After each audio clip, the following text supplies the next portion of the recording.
Assalamualaikum warahmatullahi wabarakatuh. Perkenalkan, nama saya Depi Mulyana. Saya dari Fakultas Universitas Pancasakti, Prodi Manajemen.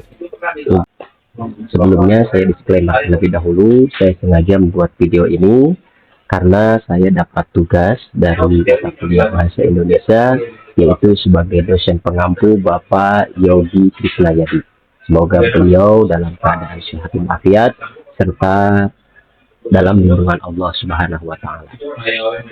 Dalam tugas kali ini, saya akan membahas tentang seputar pindahnya ibu kota dari Jakarta ke Kalimantan Timur, tepatnya di Kutai Kartanegara. Nah, sebelum kita membahas tentang pandangan saya tentang perpindahan kota, maksudnya tentang perpindahan ibu kota, saya ingin terlebih dahulu membahas tentang Jakarta saat ini. Jakarta. Ketika kita mendengar pertama kali nama Jakarta, apa yang terbenak dalam pikiran kita? Pasti untuk saat ini kebanyakan ketika mendengar kata Jakarta, yang ada di pikiran kita itu rata-rata orang yang tinggal di luar Jakarta itu pertama macet, banjir, polusi, dan padat penduduk. Itu. Tetapi tidak hanya sebatas itu, Jakarta pun adalah pusat pemerintahan, semua perangkat negara berada di sana. Jadi Jakarta menjadi ibu kota dan sekaligus menjadi pusat pemerintahan, terutama pusat pemerintahan legislatif, eksekutif, dan yudikatif. Mereka semua kantornya di Jakarta. Nah, adapun Jakarta menjadi ibu kota Indonesia itu yang saya baca itu sekitar tahun 1949, karena sebelumnya Indonesia pun ibu kotanya berada di Yogyakarta. Kemudian di tahun 1949 ibu kota berpindah dari Jogja ke Jakarta. Di sini saya akan menyebutkan 5 kelebihan Jakarta sebagai ibu kota. Yang pertama, Jakarta tentunya menjadi pusat ekonomi, di mana Jakarta menjadi pusat ekonomi dan bisnis, menyediakan peluang pekerjaan dan ketenagakerjaan dan pertumbuhan ekonomi yang sangat signifikan. Yang kedua kelebihan Jakarta adalah infrastruktur. Tentunya dalam hal infrastruktur, Jakarta lebih maju dibanding kota-kota yang lain. Yang ketiga kelebihan Jakarta adalah pusat pemerintahan. Semua perangkat negara itu ada di Jakarta, baik itu eksekutif, legislatif, maupun yudikatif. Semua berpusat di kota Jakarta. Yang keempat kelebihan Jakarta adalah tempat pusat kesenian dan budaya. Semua kebudayaan kesenian yang ada atau yang menjadi kekayaan negara Indonesia itu berada di Jakarta. Yang kelima adalah kebijakan pembangunan. Sebagai ibu kota Jakarta dapat memprioritaskan kebijakan pembangunan nasional. Nah, adapun 5 kekurangan kota Jakarta. Yang pertama adalah kemacetan lalu lintas. Ini sudah jadi rahasia umum, di mana yang namanya ibu kota biasanya lebih padat penduduk. Nah, di mana ketika penduduk lebih banyak, dipastikan kendaraan pun banyak. Maka tidak heran di Jakarta ini macet itu bisa kita lihat setiap hari. Bahasanya itu sudah jadi makanan sehari-hari bagi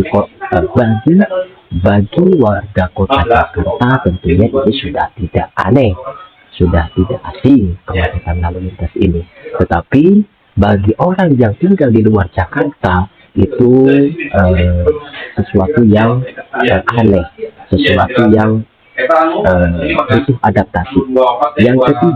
Yang kedua maksudnya kekurangan kota Jakarta adalah sering terkena banjir, ya. Yang ketiga kekurangan kota Jakarta adalah ketimpangan ekonomi. Kalau secara bahasanya yang kaya semakin kaya, yang miskin semakin miskin. Sangat terlihat sekali. Di mana saya pun ketika melewati kota Jakarta, di mana saya melihat gedung-gedung yang begitu bertingkat tinggi, tetapi di satu sisi lain saya melihat pemukiman kumuh gitu. Yang kelima, kekurangan kota Jakarta adalah lingkungan yang terbebani. Artinya di sana sangat padat sekali penduduk, susah untuk mencari tanah luas. Nah, kita lanjut sekarang ke Kalimantan Timur yang bakal jadi calon ibu kota negara yang baru. Apa saja sih kelebihannya ataupun kekurangannya ibu kota kalau dipindah ke Kalimantan Timur, tepatnya di Kabupaten Kutai Kartanegara? Menurut informasi yang saya baca, secara geografis maupun secara budaya, Kalimantan ini memiliki beberapa kelebihan.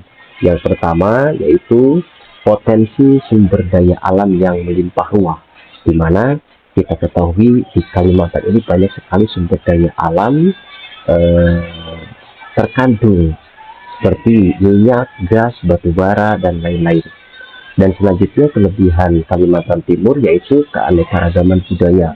Banyak sekali di sana keanekaragaman budaya. Dan selanjutnya kelebihan Kalimantan Timur yaitu posisi geografis yang sangat strategis, yaitu di mana kalau kita lihat peta itu Kalimantan berada di tengah-tengah wilayah Indonesia. Bahkan Kalimantan ini salah satu pulau yang dilintasi oleh garis khatulistiwa. Selanjutnya kelebihan Kalimantan Timur yaitu adalah pertumbuhan ekonomi. Ya, otomatis ketika Kalimantan Timur dijadikan umumnya Pulau Kalimantan dijadikan ibu kota negara yang baru, tentunya di sana pasti pertumbuhan ekonomi semakin meningkat, semakin bertumbuh di sana, baik itu secara lokal maupun interlokal. Selanjutnya kelebihan Kalimantan Timur yaitu adalah kurang terpengaruh bencana alam, mungkin seperti itu. Nah, untuk selanjutnya, apa sih kekurangan jika ibu kota negara yang baru itu pindah ke Kalimantan Timur? Nah, sesuai yang saya baca dari sumber yang bisa dipercaya, salah satu kekurangan ini mungkin ya potensi, kemungkinan gitu, hanya potensi, seperti adanya kekurangan yang terjadi di sana itu adalah infrastruktur yang terbatas. Mungkin untuk saat ini terbatas ya infrastrukturnya, tidak seperti Jakarta yang sudah modern, karena memang ibu kota, karena memang Jakarta dibangun sebagai ibu kota dan pusat pemerintahan di sana.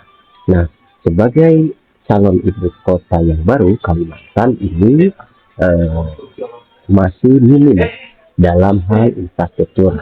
Tetapi jangan khawatir, ketika ibu kota pindah ke sana, otomatis infrastruktur ini akan diperbaiki. Bahkan sekarang saja sudah mulai pembangunan langkah awal, yaitu seperti infrastruktur terutama. Yang selanjutnya kekurangan di Kalimantan Timur ini sebagai ibu kota adalah pemindahan penduduk. Otomatis ketika ibu kota negara pindah ke Kalimantan Timur, pastinya di sana pastinya akan terjadi banyak yang namanya urbanisasi, yang mana orang-orang berpindah ke sana, apalagi para ASN ya, pegawai-pegawai pemerintah pindah ke sana, kantor-kantornya di sana.